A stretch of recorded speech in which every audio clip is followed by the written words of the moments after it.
Hello, everybody. आज I was talking to my family in India and बातचीत के दौरान I came across a thing कि भाई लोग बाग अपने परिवार में अपनी बेटी से सेट ऑफ एक्सपेक्टेशंस अलग रखते हैं पर अपनी बहू से सेट ऑफ एक्सपेक्टेशंस अलग रखते हैं।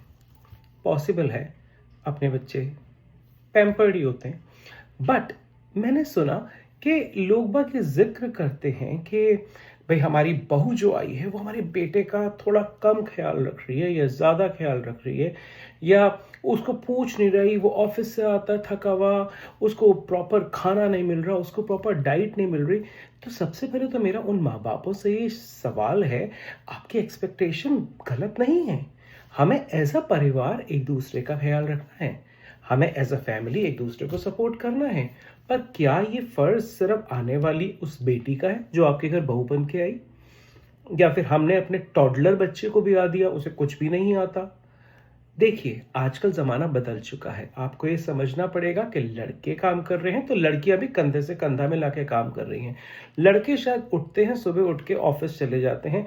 एक लड़की सुबह 8:30 बजे की जॉब के लिए 5 बजे उठती है, घर देखती है, बच्चों का खाना देखती है, पति का खाना देखती है, फिर अपने डिस्टेंसेस को ट्रेवल करती हुई वो अपने काम पे जाती है और शाम को अपने पति के संग ही पैरेलली वो घर में घुसती है। फिर उससे सेट ऑफ एक्सपेक्टेशंस अलग क्यों?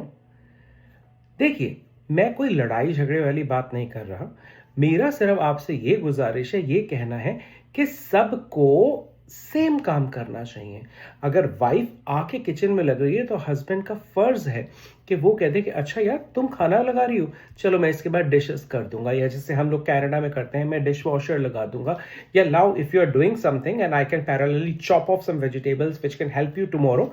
कुछ ना कुछ what my takeaway from today's conversation is कि आपकी जो रिलेशनशिप है as a husband and wife, as a family, वो बहुत कॉम्प्लीमेंट्री होती है। आपको दोनों को एक दूसरे का साथ देना है, आपको दोनों को एक दूसरे को समझना है, and we have to respect the relationship.